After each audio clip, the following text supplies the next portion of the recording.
Kalau terus nggih, nek mboten pertanyaan. Bismillahirrahmanirrahim. Faslun utawi ikilah fasal. Syurutul Jum'ati utawi pira-pira syarate Jumat sittatun iku 6. Antakuna swiji ku arep ana kulluha apa sakabehane salat Jumat fi waktu zuhri iku ing dalam waktu zuhur. Wa antu komalan arep dijumenengake salat Jumat fi khittatil baladi dalam tapel batese negara. Wa antu sholawan arep disolati Jumat jamaatan hale jamaah. Wa ayakunu lan arep ana sapa ahline salat Jumat arba'ina iku wong 40 akhraron hale padha merdeka dzukuron tur lanang-lanang balighina kang baleh-baleh kabeh mustautinina kang pomahan kabeh. Wa alla yasbiqu halan arep ora dingini ing Jumat wala tuqarinu halan ora barengi ing Jumat niku tuqarinaha niku saene apa Jumatun apa Jumat liyane fitil kalbalati dalam mungkon-mungkon negara. Wa ayyataqaddamalan arep dingini ing salat Jumat khutbatani apa khutbah loro. Niki syarat-syarat Jum'ah menurut Imam Syafi'i. Dadas bila ada yang berbeda ya itu bukan menurut Imam Syafi'i. Asal sampean tahu saja imamnya siapa dan tata caranya bagaimana tidak menjadi masalah. Yang disampaikan di sini itu menurut Imam Syafi'i. Syaratnya Jum'ah niku 6. Antakuna kulluha fi waktu zuhri, semua Jumat, sholat Jumat itu harus ada di waktu zuhur. Tidak boleh ada sampai setengah rakaat di waktu asar sudah keluar waktu, atau seperempat rakaat ada di luar waktu zuhur sebelum waktu zuhur, tidak boleh. Wa antuqoma fi khittatil balad, sholat duhur itu harus dilakukan di dalam negara itu, maksudnya tapel batasnya negara. Tapel batasnya negara ini yang menjadi persoalan yang sangat rumit. Misalnya pengertian negara itu jangan kita artikan negara yang besar yang ada presidennya, tidak. Ya pokoknya daerah lah, wilayah lah, misalnya satu kelurahan lah, gampangnya ngaten. Harus dilakukan di dalam batas kelurahan itu bagi orang-orang yang melakukan sholat Jum'ah. Niki Syafi'i. Tapi kemudian enten perkembangan mangke. Kula terus kiriin. Wa antu shalla jama'atan, sholat Jum'ah itu harus dilakukan secara jamaah. Tidak boleh sendirian seperti sholat Id, tidak boleh. Kalau sholat Id sendirian boleh. Dan anggota jamaah itu harus ada 40. Semuanya merdeka, tidak ada yang menjadi budak. Semua laki-laki, tidak ada yang perempuan. Semua baligh dan semua bertempat tinggal di daerah itu, di mustautinin. Misalnya sampean sholat Jum'ah, omahe mriki sholat Jum'ah ten Semarang, sampean melu sholat Jum'ah ning kono niku sah, tapi sampean tidak bisa jangkepi jumlah yang harus dipenuhi, yaitu 40. Misalnya di sana ada orang 39, ditambah sampean 1, tapi dari sini tidak penduduk asli sana, niku Jumatnya mboten sah karena kurang dari 40 dari penduduk mustautininya, sampean di luar daripada daerah itu. Tapi sholat Jumat sampean sah. Kados enten tiyang wedok niku ora kewajiban sholat Jumat, tapi lamun melu sholat Jumat niku sah, zuhure wis gugur. Nggih Bu nggih, enggak apa-apa. Nggih. Dan tidak boleh ada jumlah lain yang mendahului atau barengi, tidak boleh. Itu apabila dalam satu daerah. Dalam satu daerah tidak boleh ada Jumatan lain yang mendahului atau yang barengi. Dan Jumatan itu harus didahului oleh 2 khutbah. khutbah dulu baru kemudian sholat Jum'ah. Nah, ini yang menjadi persoalan kita, dan ini sudah banyak pindah lintas madhab. Dulu yang menjadi persoalan batas-batas satu wilayah yang harus ada Jumatan itu mana? Niku nek cara nganggo aturan biyen sak kelurahan niku layake ana masjid siji tok atau paling nggur loro tok. Iku layake ngaten. Tapi sekarang kan satu kelurahan ada 4, ada 5 masjid nih. Nggih, nggih. Nah, jadi niku sebenarnya tidak diperbolehkan, tapi karena ada alasan memang tidak cukup tempatnya, niku lajeng diperbolehkan. Karena tidak cukup, misalnya jamaah itu sudah di luar daripada area masjid, niku sampean boleh ada Jumatan di daerah yang dekat situ ada. Saya niki kan mergo naik Jumatan banyak orang-orang pabrik ya, orang-orang kerja yang Jumatan di seperti di Mbugen niki sampean ndelok tekan ratan-ratan mriko. Tekan ratan dengan ngarep madrasah, tekan ngarepe Pak Bet mriko. Nah, niku misale ada yang bertanya, niku di pojokan niku diadakan Jumatan dengan alasan sini tidak cukup angsal mboten yai kula nek dan ditakoki kula jawab kena. Karena di sini sudah tidak cukup. Apabila yang dikatakan tidak boleh bersamaan, tidak boleh ada 2 Jumatan, itu manakala di tempat itu masih longgar, masih mencukupi. Jadi termasuk min napa menika jenengane min a'dari ta'addudil Jum'ah niku manakala daerah masjidnya sudah tidak muat. Nggih. Ana sing tanglet. Cobi tanglet. Nggih.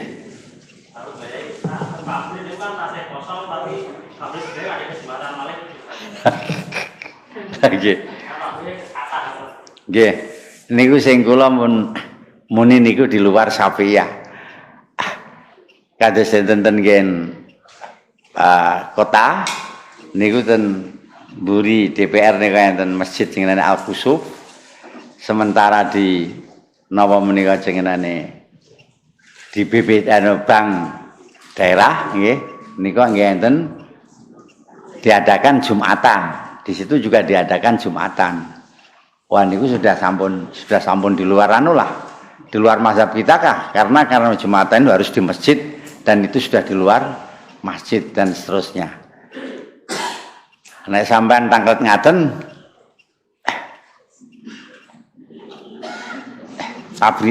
pabrik sing sampean ngene niku enten Jumatan.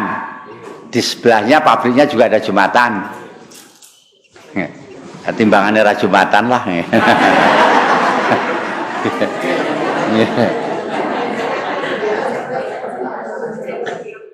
Malah enten ngaten. Enten sing pamit kali kula yai kula badhe anu ngawontenaken Jumatan sebab tiang-tiang nek mriki niki mboten enten masjid. Niku do mboten Jumatan nggih. Kan Jumatan mriko do males. Lah kula tangklete namung lah kono wis kebak pro mriko nggih pun kebak pun lober. Ah nggih pun monggo ngoten mawon. Pertimbangan kula wong kahanane wis kaya ngene ya daripada ora salat. Angel niku angel-angel ditelitini niku malah mangi dadi ruwet sanget niku nggih. Cobi tanglet malih, enten tanglet malih. Wong wedok itu rasa takon ora kewajiban ya. Oh iya. Napa?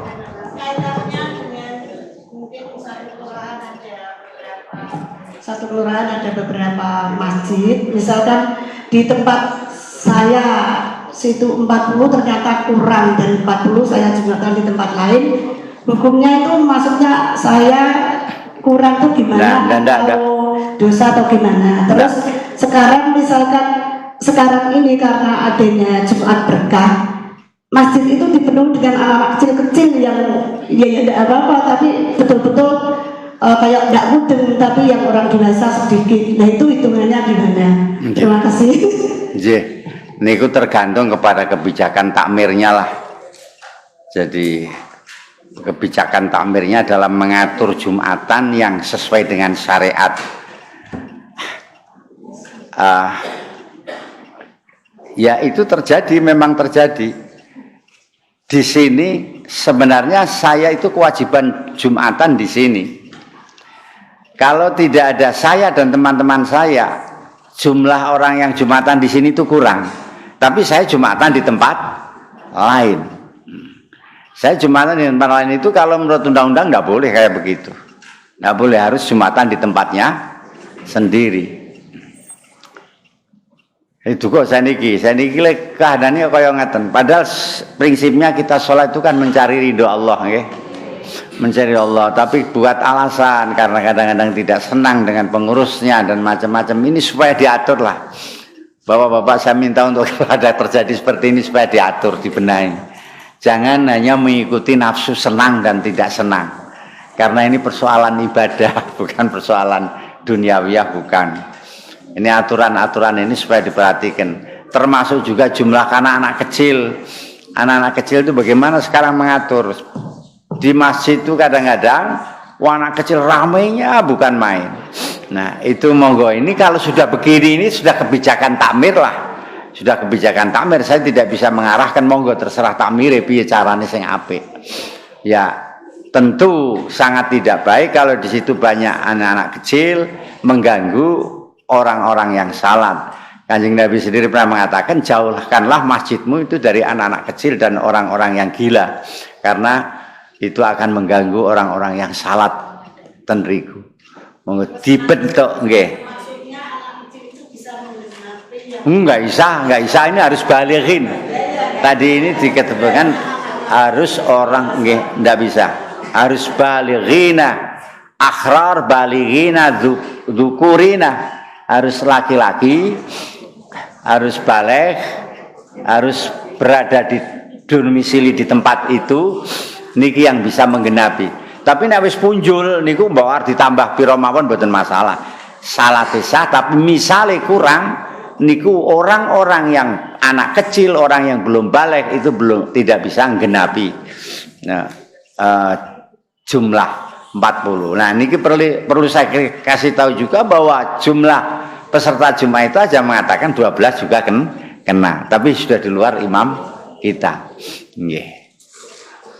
Nggih.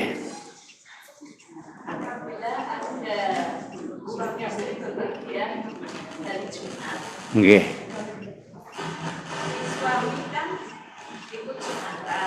Nggih.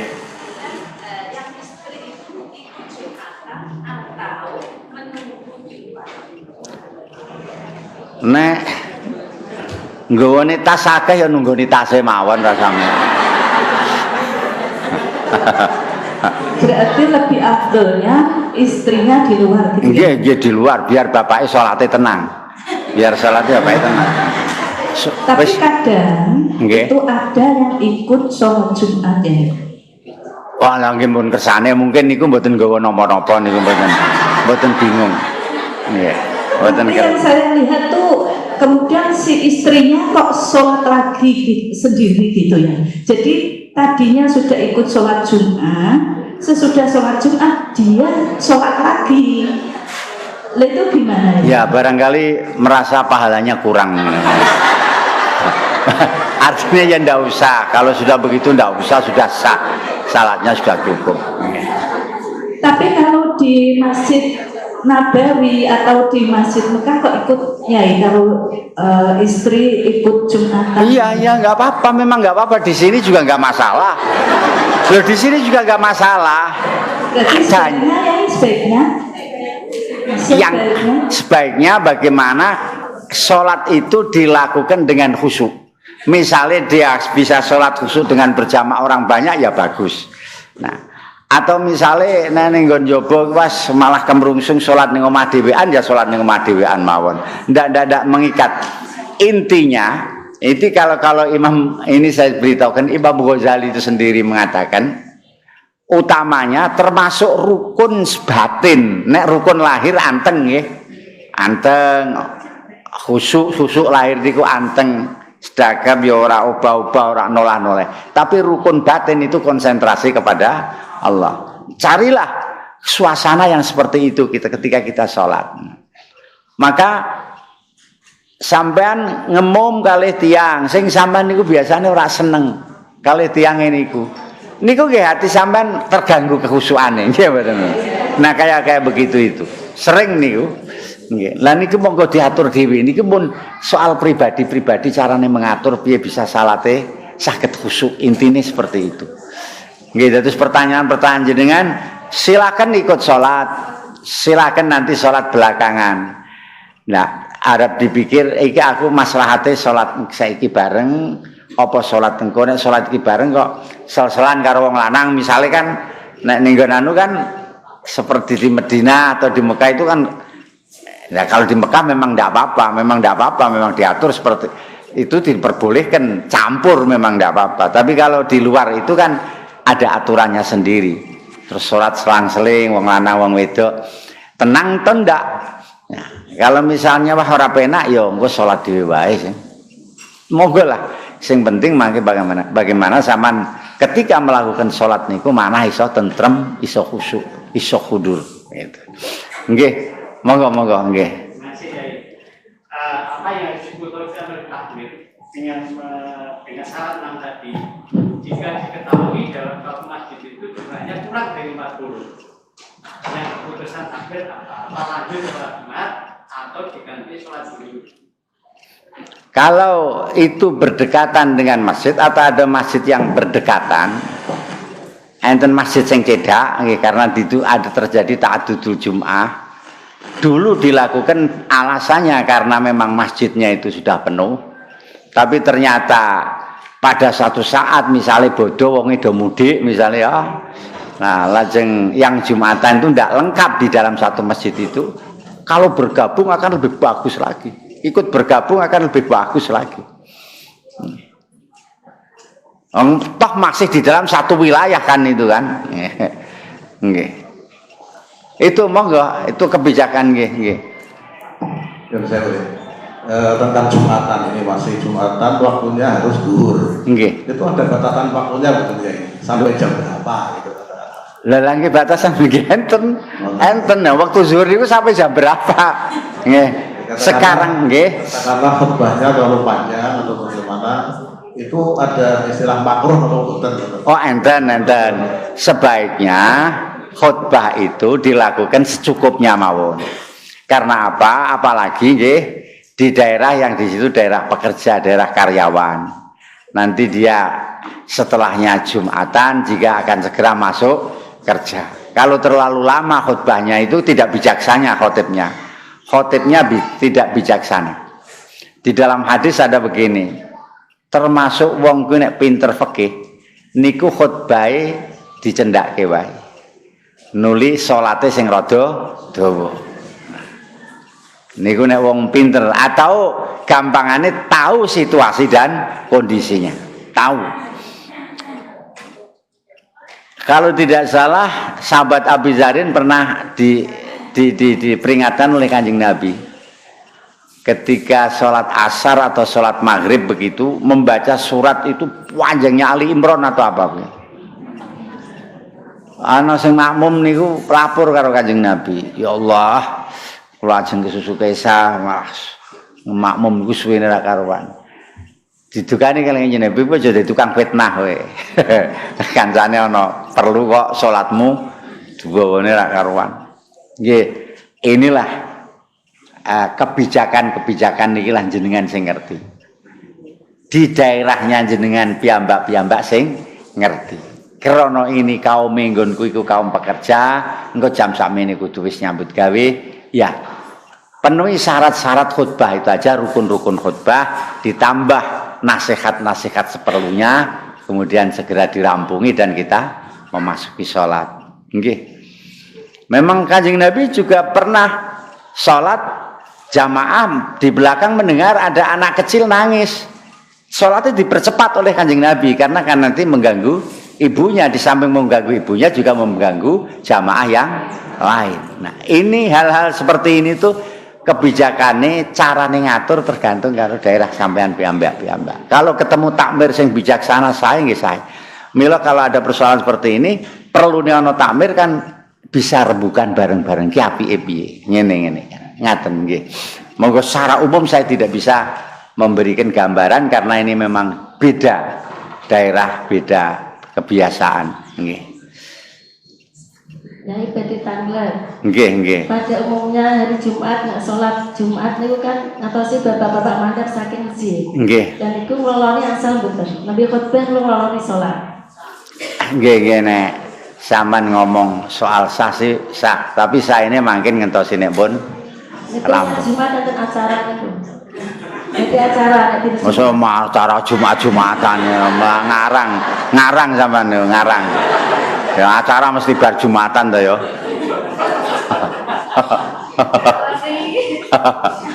Oh, satur suwun. Nggih. Penting asal to iki. Nggih. Asal. Nggih, ampun sing penting. Saya ini ngentosi menawi sampun badhe Jumatan. Nggih. Nggih. Nggih.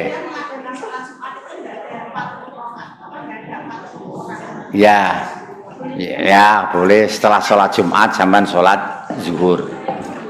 Setelah sholat Jumat sampean sholat duhur. Nggih. Enggak ada 40 itu kalau hitungan Syafi'i. Tapi kalau luar Imam Syafi'i enggak apa-apa. Kita Syafi'i disiplin kita setelahnya Jumat kita zuhur. Atau kalau sudah jelas-jelas kurang ya kita zuhur aja enggak menjadi masalah. Biasanya niku ngeten sing marai ragu. Kan niku harus orang yang bisa baca semuanya, harus balik semuanya. Biasanya iki ana wong swida tapi sing ngerti paling-paling wong iso sing iso maca ki paling-paling wong 30 ragu kan. Nah, dalam ragu seperti itu ya Jumatan, setelah Jumatan nanti zuhur. Ini sing sae ngaten. Nggih. Nggih niku nek didetail niku dadi persoalan sing sangat rumit dan menjadi bahan perdebatan yang sangat panjang. Nggih. Untuk domisili itu berlaku berapa hari? Untuk domisili itu berlaku berapa hari? Yang kedua ini ya, kita sholat di masjid, sholat Jumat. Setelah pulang itu ngimami sholat duhur sama istri. Itu bagaimana dan itu ikut menghadap imam siapa? Kedua. Nggih. Wah, tampain ini lagi sregepe jamaah nih. Perjalanan yang masih dalam kategori perjalanan itu sampai berapa hari begitu? Ada yang bilang sampai 17 hari. Ada kaul yang mengatakan sampai selesai maksudmu. Rampung maksudmu sampai rampung. Rampungnya 40 dino ya 40 dino. Sampean ketika tindak haji, waktunya kan 40 hari. Selesai haji 40 hari. Kapan-kapan sampean boleh jamak, sampean kapan-kapan sampean boleh qashar. Karena rampungnya 40 hari. Ada yang begitu, ada yang 17 hari, ada yang cuma 3 hari. Ini kan gampang mawon to nggih, gampang nggih. Non? Ya, tentunya kalau itu sudah niat istiton, artinya diniat. Misalnya kados ngeten, cah pondok niki. Cah pondok niki saged menyempurnakan hitungan 40 enggak anak-anak pondok ini? Nek di sini sudah ada hitungan 40 sudah tidak jadi masalah. Tetap dia sah Jumatane nggih mboten. Wong sampun enten 40. Misalnya ndak ada, itu bisa enggak dia menyempurnakan hitungan sampai 40. Niki nek sampean ten riki, nek wis niat sampean manggon ten riki, wis ora niat musafir malih, sampean sudah masuk dalam kategori mustautin. Artinya orang yang berdomisili di situ. Karena sampean sudah niat aku manggon ning, walaupun nanti kapan-kapan mesti akan pindah. Tapi sampean di situ sudah niat manggon. niku masuk dalam istiton mustautin tiang kalau mau. Jadi batasan perjalanan yang diperbolehkan sholat qasar sampai tujuan perjalanan itu berhasil. Niku paling panjang. Sampai berapa hari? Tidak ada batasannya. Kemudian kalau napa sing nomor kali Pak?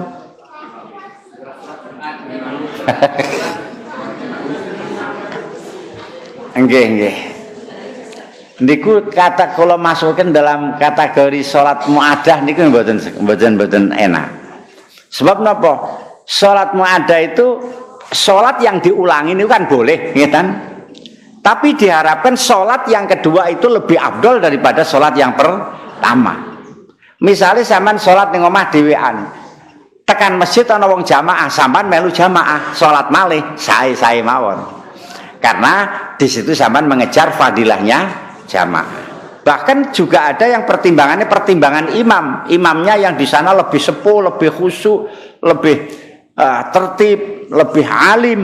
Sampean boleh salat mu'adah karena mengejar afdolnya itu. Tetapi kalau dari Jumatan, kemudian wis Jumatan wis bareng karo wong akeh, wis ribuan orang kemudian pulang ngimami. Suaminya ora iso jawab pulane. Ora iso jawab. Nggih. Dengan alasan mu'adah ya, tapi mu'adahnya itu lebih rendah daripada sebelumnya. Lah napa to kok nek ora diimami ora salat bojone ne. Njaluk fadilah jamaah ngoten nggih.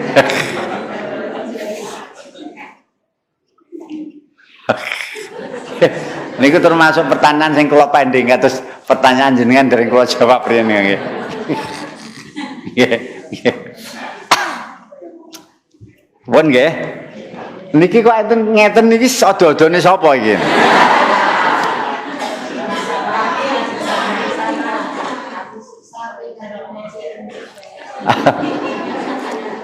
Piye iki Pak Win?